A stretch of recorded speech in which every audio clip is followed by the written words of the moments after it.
Good morning, dear Nigerians. My name is Mado Ajaja. I am the convener of Open Nigeria and Africa Unite and the anchor of Nigeria Now at ONN and the Nightingale Radio International from Houston, Texas, United States of America. Yes, I wanted to set a record straight because a lot of us are confused as Nigerians. Yes, and the confusion is far much more for our brothers and sisters in the north who are Muslims. Yes, I want to make a strong point. If you like, you can get angry, but the truth will never be swept away. We are Africans. I am a Nigerian. You are Nigerians like me. Unfortunately, we as the African people, we are fractured, not by our choice, but as a result of the greed of a few that created a huge market for slave trading. Yes, that saw the Arabs enslave us for 700 years. It's in history. Go and check it out. 700 years, Arab slavery. Okay? And during those 700 years, our ancestors who were forcibly removed from our land were taken through the Sahara deserts. Some were taken through the Nubian desert and deserts that dotted the area to the Arab world.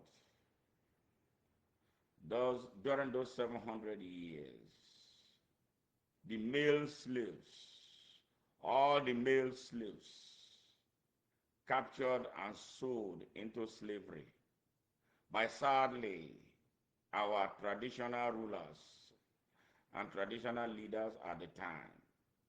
We are castrated. They removed their testicles, their reproductive organs, so they could not impregnate Arab women and populate the Arab world with mixed blood of black people.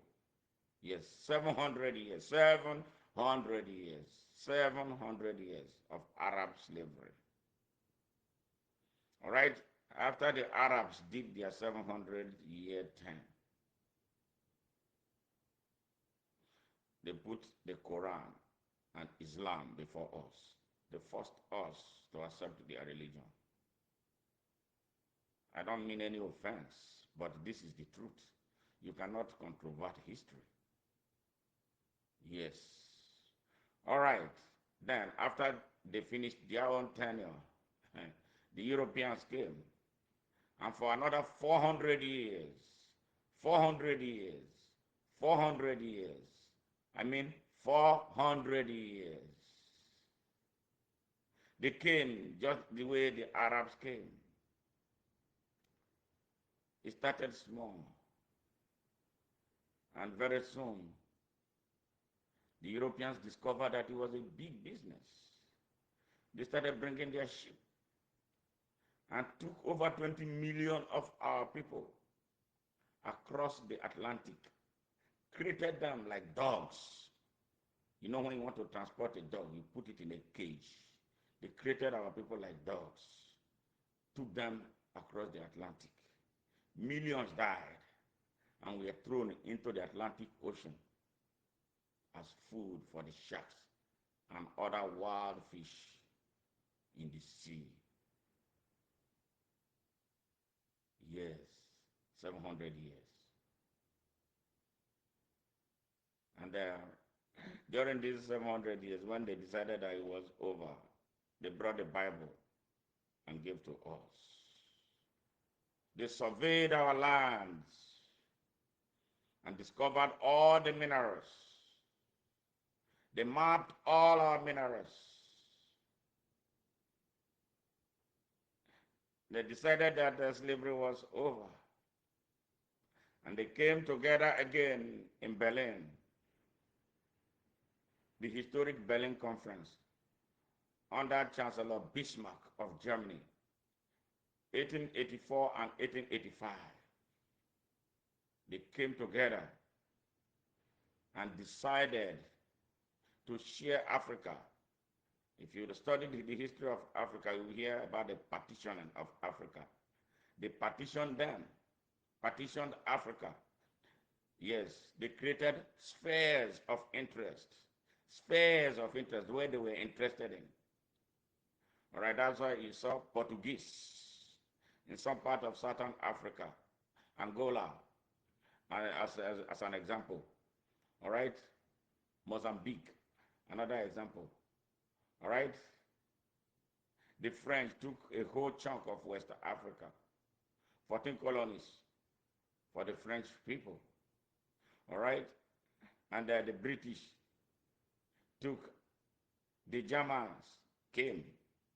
Yes, the Italians were not as successful. The evil of Europe. And you want to believe, they gave us Bible, changed our way of thinking. They altered our well-defined spiritual pathway to the Almighty God and gave us their own confusion. They established an empire in Africa, yes, with their civilization that were always at war. We became the foot soldiers of their wars on the continent of Africa through religion. That is why you hear someone is a Muslim, another one is a Christian. They cannot get together. They are advancing the cause of Arab nationalism and European nationalism. That is why it is impossible. They made it impossible for us to come together, to unite, and define ourselves for who we are in our own environment till this day. And that is why some people pick up guns and start shooting up Nigeria. And when they kill people, they say Allahu Akbar. And that is why some people would not tolerate others because they are Muslims. They are Muslims. Those people, no, we don't want them. But look at what defines us. They stole our minds. They stole our hearts. They stole our love for one another. We can't love one another. We are always suspicious of one another. We are Africans, not Arabs or Europeans. We are Africans, not Arabs or Europeans. Don't allow religion to adulterate you and your Africanness. Arabs and Europeans enslaved us for 700 and 400 years, respectively.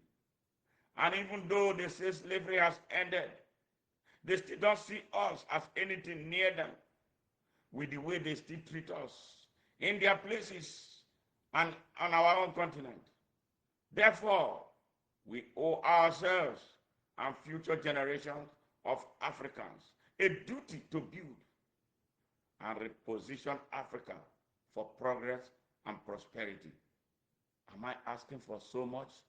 Am I not justified with what I'm asking? Why do we still kill one another? A couple of days ago, I made a post about what is actually trending. And the person who started the post was a Muslim, or is a Muslim, who now is asking a lot of questions. Why do we have an Arabic inscription on the logo of our Nigerian armed forces? The person who instigated this discussion, great Nigerian, great humanity, yes, a normal human being who is now asking a lot of questions. We, the people of Africa, have one problem. We never interrogate our environment. We don't interrogate anything. They tell us it's God. What is God? Nobody can question. Nobody can. And they silence us. You can't quite question God. Who said so? God did not tell us that we cannot question him. It is when we move that God moves. God moves with purpose. What is wrong with us? So when I reposted that, I rephrased it. Some young men, apparently from that place they call the north of Nigeria, Muslims, they took offense that why am I speaking English? What is the meaning of the Arabic inscription? I don't know the meaning. I am speaking English not because I want to. Who wants to speak English? The English that we speak, we are good at speaking it, but what has it helped us to do? Why have we not advanced? Just as I'm critical about colonialism, slavery, I am critical about Arabism and the rising Arab nationalism through Islamic religion. You are, if you're a Muslim, you're a Muslim. That does not make you an Arab. That does not make you allow Arabs to shove stones down your throats. I saw what happened during one of the pilgrimages where an Arab woman was serving food. She refused to give food to the Nigerians there or to the Africans there. She took care of her Arab people. So you saw it.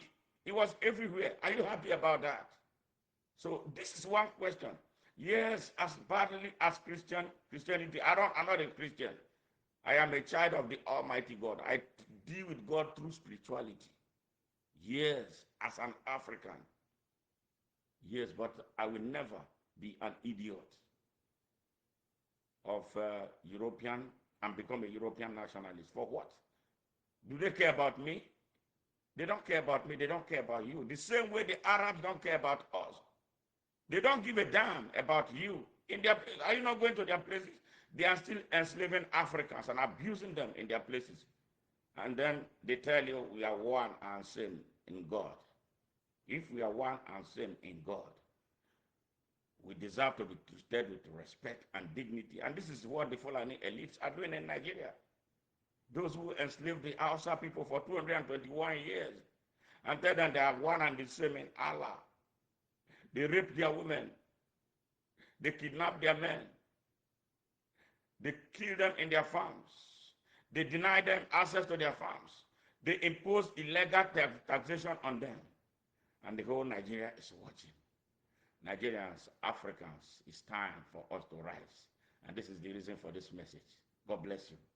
And God bless and liberate Africa. And essentially, the Almighty God give us more Traores in Africa. Nigerians need a lot of Traores right this minute. Bye for now.